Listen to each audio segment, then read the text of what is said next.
Assalamualaikum warahmatullahi wabarakatuh. Alhamdulillah alladzi arsala rasulahu bil huda wa dinil haq liyudhhirahu 'ala dini kullih walau karihal kafirun. Asyhadu an la ilaha illallah wahdahu la syarika lah wa asyhadu anna Muhammadan 'abduhu wa rasuluh ma la nabiyya ba'dah. Amma ba'd, fa ya ibadallah ittaqullah faqad faza man ittaqa wa qad khaba man tagha. Haitsu qala ta'ala fi kitabil karim, a'udzu billahi minasy syaithanir rajim. Ya ayyuhalladzina amanu ittaqullaha haqqa tuqatih wa la tamutunna illa wa antum muslimun. Wa qala aydan,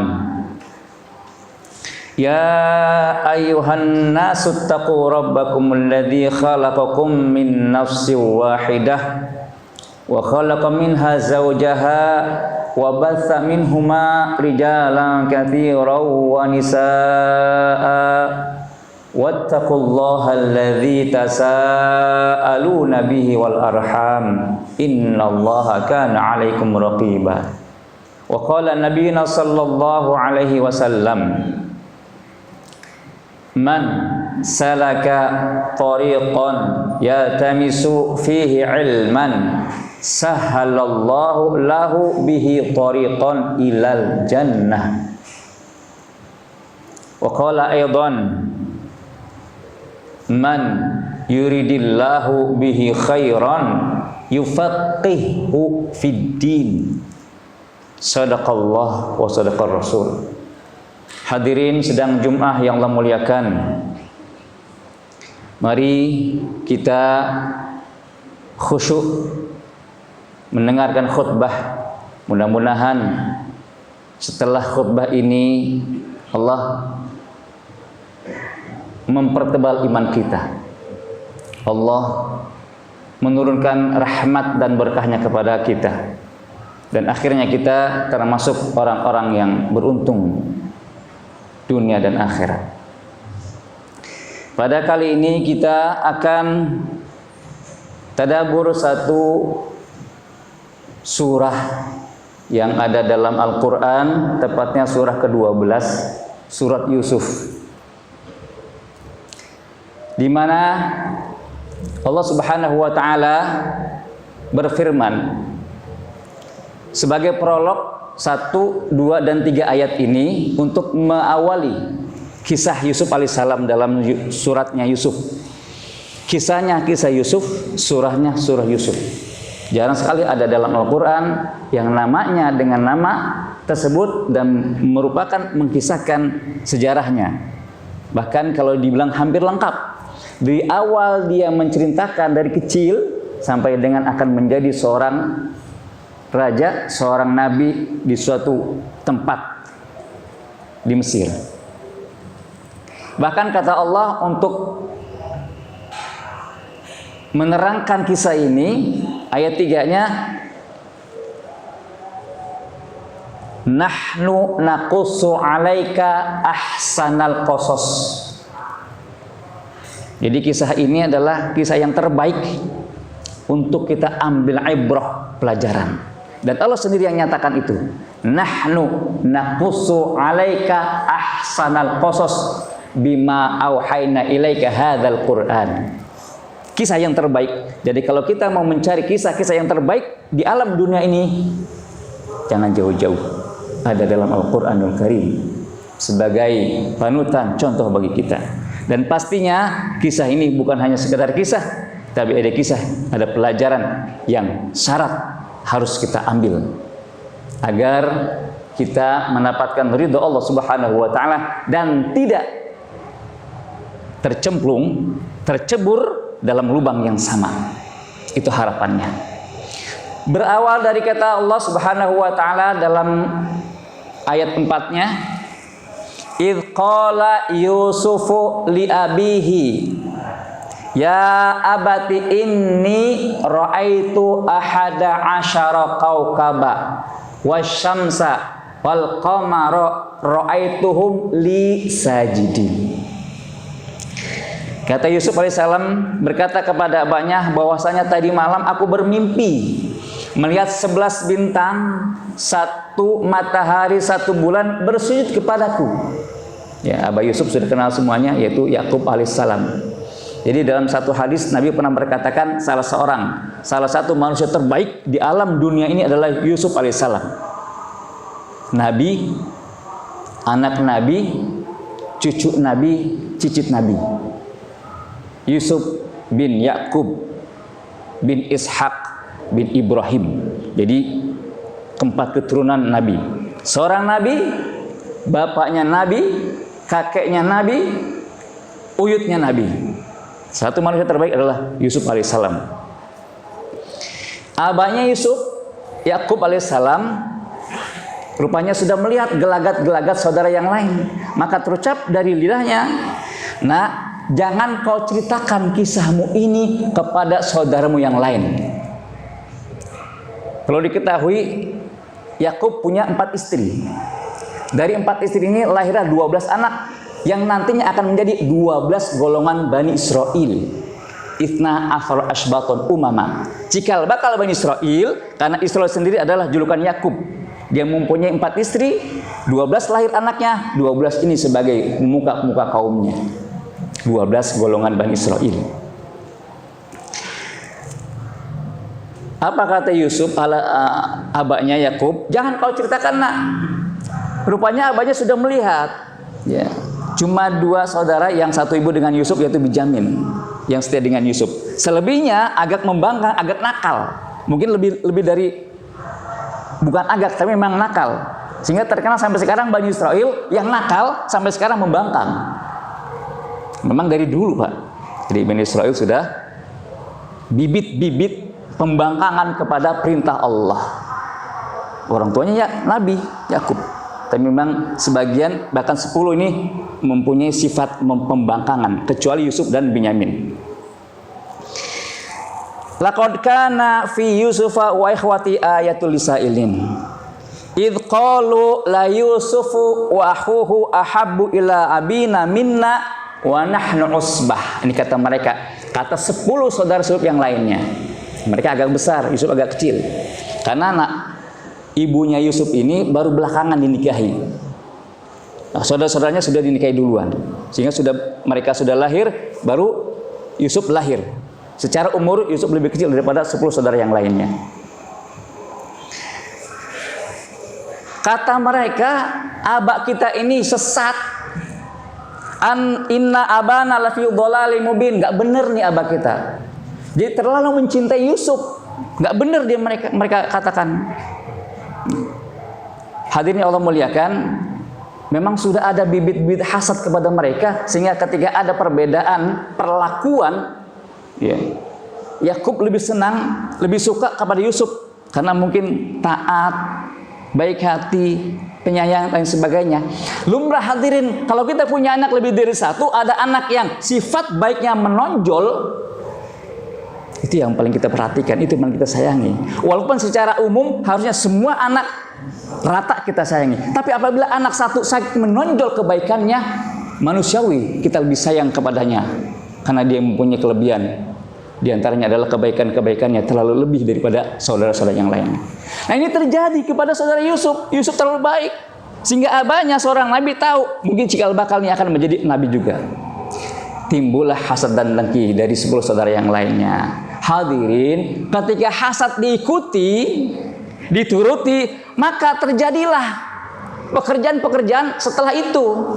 Mereka berkata, mereka berkumpul, didorong oleh rasa hasad, mereka berkumpul ingin melakukan sesuatu kepada abahnya dan Yusuf. Nah, kalau dibilang nih anak nih punya saingan, 10 anak ini bersaing untuk mendapatkan perhatian dari abahnya, sehingga mereka berkumpul tapi sayang. Apa perkumpulan? Ini yang disebut dengan anak Bani Israel membangkang dari dulu. Mereka berkumpul dan menyatakan pada ayat 9, Uqtulu Yusuf awitrahuhu ardon yakhlu lakum wajhu abikum wa takunu min ba'di qauman salih. Mereka berkumpul, bermufakat, tapi mufakatnya jelek. Apa? Kita bunuh Yusuf agar kita mendapatkan perhatian dari abahnya dan kita singkirkan saingan kita Yusuf. Nah, ini sudah tidak benar. Kalau sekarang kita mau bersaing dengan pesaing kita, maka jangan ambil jalan pintas. Apa yang terbaik? Al-Quran sudah mengatakan fastabiqul khairat, maka berlomba-lombalah dalam kebaikan. Kalau kita mau mendapatkan perhatian dari bapak kita, dari atasan kita. Dan juga ayat lain dalam surat Al-Maidah Allah berfirman, wa ta'awanu 'alal birri wat taqwa wa la ta'awanu 'alal itsmi wal 'udwan. Hendaknya saudara 10 saudara Yusuf bermufakat ini, dia harus tahu etika mufakat. Apa kata Allah? Wa ta'awanu 'alal birri wat taqwa. Silakan kalian saling tolong menolong, saling bahu membahu dalam urusan kebaikan, kebaikan yang apabila suatu perbuatan, di perbuatan itu ada kebaikan, silakan saling tolong menolong, silakan saling bahu membahu, dan urusan takwa. Jadi kita diperbolehkan untuk menolong teman, untuk menolong orang, untuk menolong sahabat kita cuma dalam 2 urusan. Urusan yang di dalamnya ada kebaikan, al-birru, dan yang kedua urusan takwa. Dan yang kedua, wala ta'awanu 'alal itsmi wal 'udwan. Jangan engkau saling tolong menolong, jangan saling bahu membahu dalam urusan yang di dalamnya ada dosa dan urusan perpecahan, al-'udwan. Jadi nggak ada kata toleransi, nggak ada kata nggak enak. Nah, ini yang terjadi kan? Karena yang berkata atasannya nggak enak, nggak bisa menolak. Padahal urusannya mungkin di dalamnya ada itsmun, dosa, atau perpecahan. Yang repot ini. Begitu dia terjadi kepada 10 saudara Yusuf. Kakaknya bilang, uqtulu Yusuf, bunuh si Yusuf. Tapi hadirin, alhamdulillah, masih alhamdulillah orang Indonesia.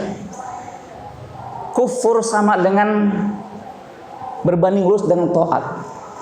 Kalau ketaatan naik, kufur ini rendah. Tapi ketika taat rendah, yang tinggi kufur. Ini sudah nggak bisa dipisahkan. Kalau ada orang taatnya tinggi, dia pasti nggak mau melakukan maksiat. Sholatnya rajin, baca Quran rajin, sedekahnya rajin. Nggak mau gibah, nggak mau fitnah, nggak mau riba. Nah, kalau orang yang senangnya gibah, senangnya fitnah, senangnya bohong, nggak taat. Jadi kalau ada orang yang suka sholat, suka taklimah, suka gibah, itu masih salah tuh. Pasti kalau iman naik, kufur, maksiat rendah. Kalau orang yang sering maksiat, dia nggak suka taklim, nggak suka masjid. Hadirin, di antara 10 saudara Yusuf ini, tingkat kufurnya nggak sama. Sama-sama kufur, tapi yang satu berkata, bunuh saja. Ini kufurnya tingkat tinggi nih. Ketika melihat pesaingnya, selesai urusan, bunuh. Bunuh secara fisik, atau bunuh karakter, atau fitnah. Yang penting hilangkan pesaing kita. Nggak ada pesaing, saingan beres, selesai sudah. Ini urusan mereka. Bahkan mereka ujung ayatnya dikatakan wa takunu mim ba'di qauman sholeh. Habis itu bisa baru kita jadi orang soleh. Dia tahu walaupun orang kafir, Pak, kebenaran itu nggak bisa dibohongin hati nurani. Seburuk-buruknya orang kafir itu nggak akan bisa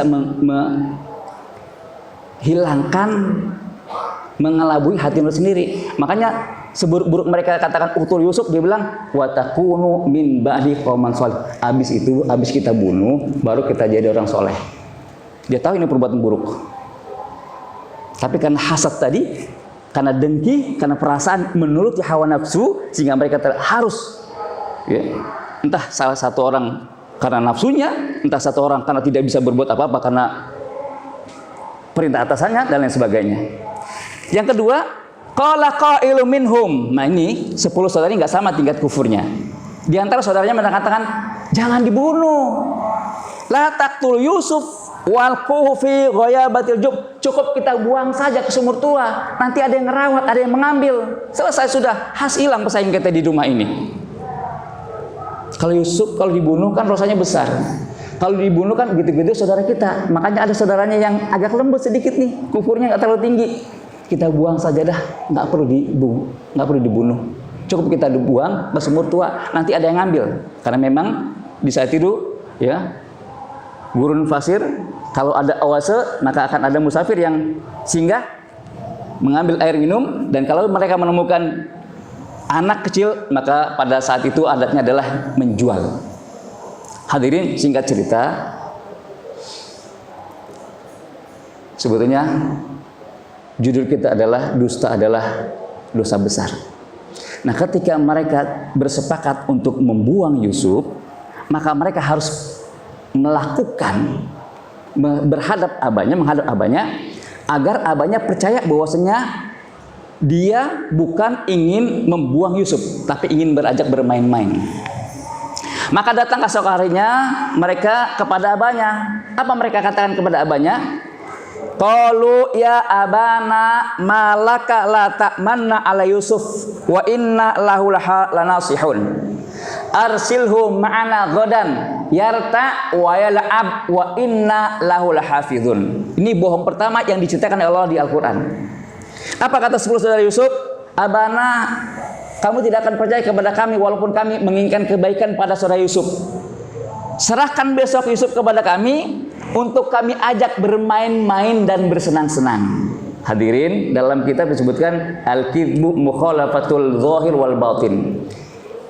Bohong adalah beda apa yang diucapkan dengan apa yang disembunyikan.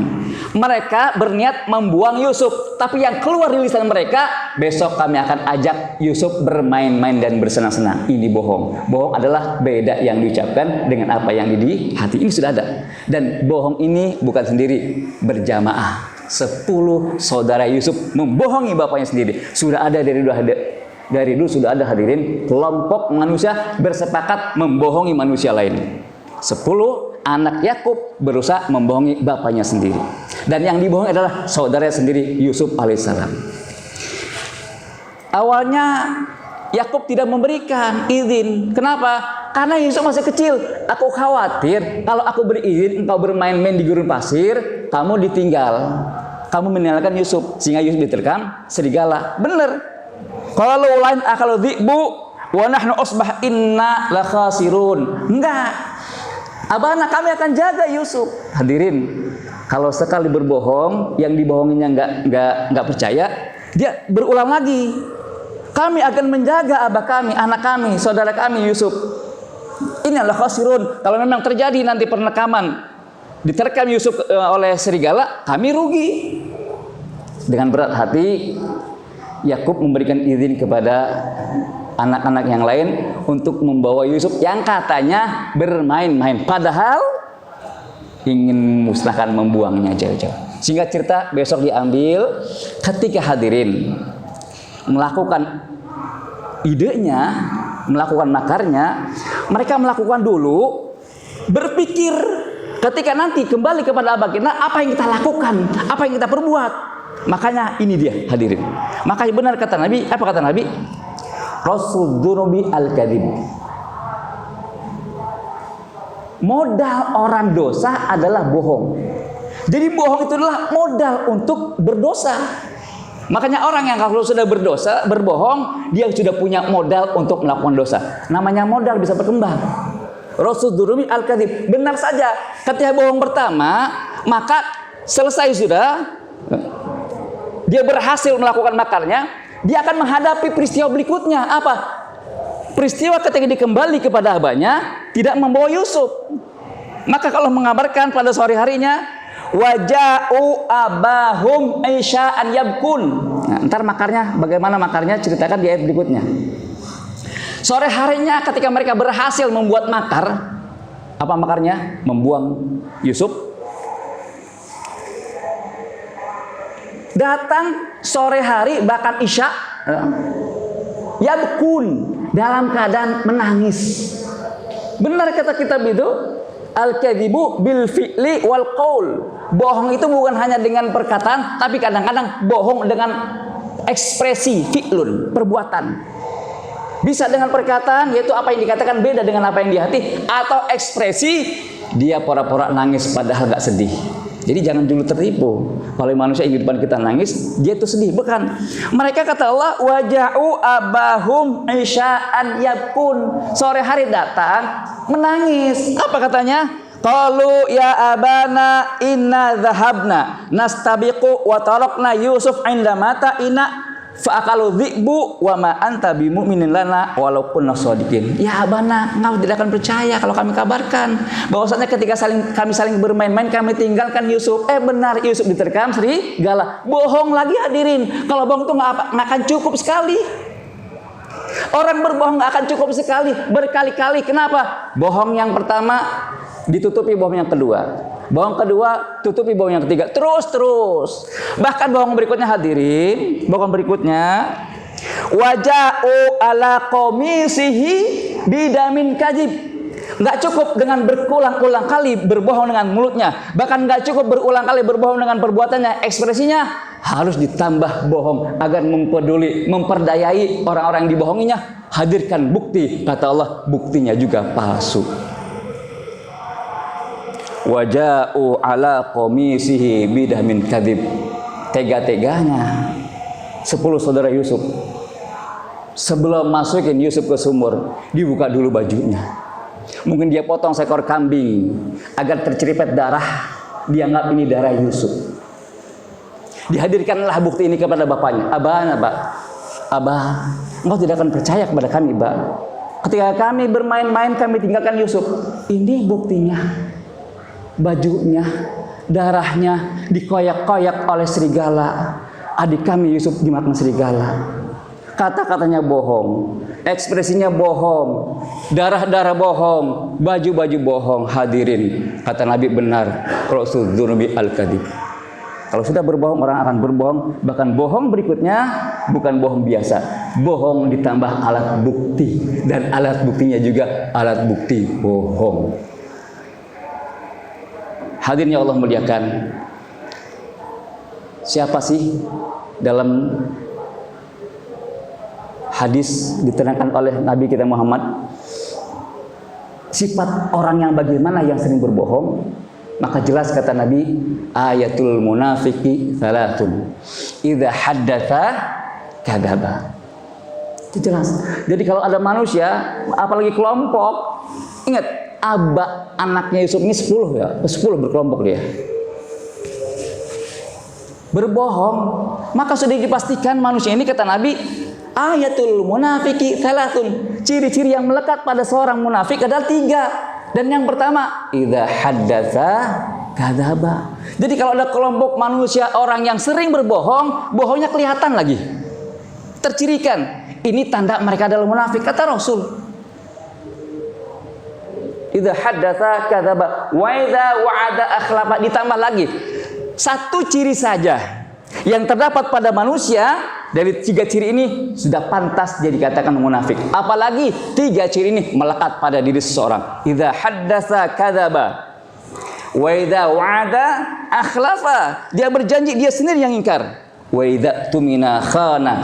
Terjadi sekarang. Ada amanat diberikan kepadanya, tidak mampu merawatnya, bahkan tidak mampu menjadi orang yang amanah. Nah, kalau 3 sifat ini berkumpul pada satu manusia, pada satu kelompok, pantas saja kelompok manusia ini disebut munafik. Walaupun cuma 1 atau 2 tetap. Apalagi terkumpul 3-tiganya, lengkaplah sudah, kata Nabi, mukhlason, nifaqon mukhlason.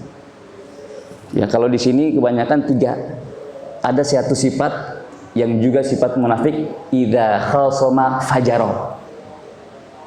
Lebih tenar 3, tapi ternyata dalam hadis lain Nabi pernah menambahkan sifat orang munafik, satunya adalah idza khasama fajara.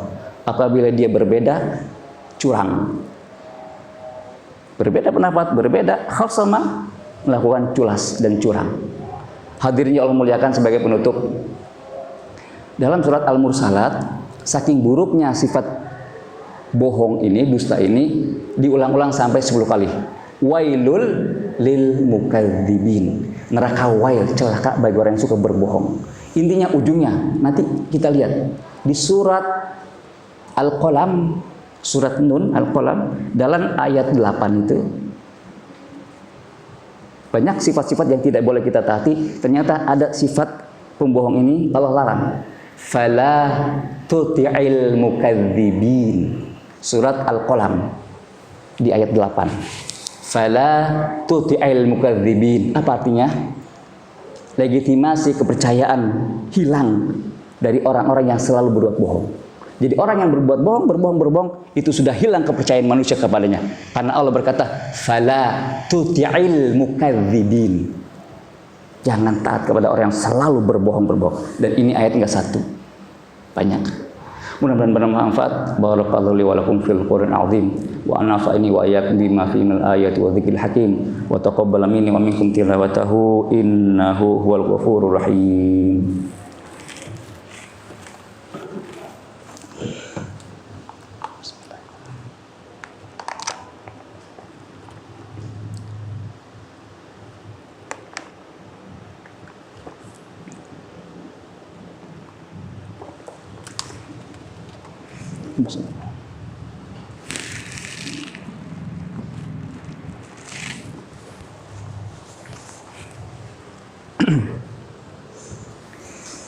Alhamdulillahi hakimil hukam wa ajilin nuril dhulam. Asyhadu an la ilaha illallah al-mab'utsu bi syara'il Islam. Allahumma shalli ala Muhammad wa ala ali Muhammad kama shallaita ala ali Ibrahim wa barik ala Muhammad wa ala ali Muhammad kama barakta ala ali Ibrahim fil alamin innaka Hamidum Majid. Fa ya ibadallah ittaqullaha fima amar wa antahu amma naha anhu hadzar wa'lamu anna Allaha amarakum bi amrin bada fi bi nafsihi wa sanna bi malaikati kursi faqala ta'ala wa lam yazal qailan alima. A'udzu billahi minasyaitonir rajim. Bismillahirrahmanirrahim. Innallaha wa malaikatahu yusholluna 'alan nabi. Ya ayyuhalladzina amanu shallu 'alaihi wa sallimu taslima. Allahumma shalli ala Muhammadin sayyidil mursalin wa radhallahumma an ashabi Abi Bakrin wa Umar wa Utsman wa Ali wa an baqiyatis sahabati wat tabi'in wa alaina ma'ahum bi rahmatika ya arhamar rahimin. Allahumma ighfir lil muslimina wal muslimat wal mu'minina wal mu'minat al ahya'i minhum wal amwat innaka anta qaribun mujibud da'wat wa ya qadir hajat. Allahumma hdina fi man hadait wa afina fi man afait wa tawallana fi man tawallait wa barik lana fi ma a'tait wa qina syarra ma qadait fa innaka taqdi wa la yuqda 'alaik innahu la yadhillu man walait wa la ya'izzu man 'adait tabarakta rabbana wa ta'alait falakal hamdu ala ma qalait nastaghfiruka wa natubu ilaik. Allahumma a'izil Islam wal muslimin wa ahlikil kafarata wal musyrikin a'da'aka a'da'ad-din. Allahumma shattit syamlahum wa mazzik jam'ahum wa damirhum wal fi qulubihim ru'ba innaka ala kulli syai'in qadir. Allahumma anfa'na al-ghala wal waba wal fahsya wal fihan wal mitan ma dhahara minha wa ma batan min baladina hadza khassah wa min buladil muslimin 'ammah innaka ala kulli syai'in qadir. Allahumma qsim lana min khasyatika ma tahulu bihi bainana wa baina ma'siyatik wa min ta'atika ma tuballighuna bi jannatak wa min al-yaqini ma tuwahhinu bihi alaina masa'ibad dunya wa mat'na bi asma'ina wa basarina wa quwwatina ma ahyatana waj'alhu waritha minna waj'al tha'rana ala man zalamana wansurna ala man 'adana wa la taj'al musibatana fi dinina wa la taj'alid dunya akbar hammina wala mablagha ilmina wala tusallit alaina man la yarhamuna bi rahmatika ya arhamar rahimin. Rabbana atina fid dunya hasanah wa fil akhirati hasanah wa qina adzabannar walhamdulillahi rabbil alamin. Ibadallah, innallaha ya'muru bil adli wal ihsan wa ita'i dzil qurba wa yanha 'anil fahsya'i wal munkari wal baghi ya'idzukum la'allakum tadhakkarun fadhkurullahal 'azima yadhkurkum washkuruhu 'ala ni'ami yazidkum wa la dzikrullahi akbar. Aqimus shalah.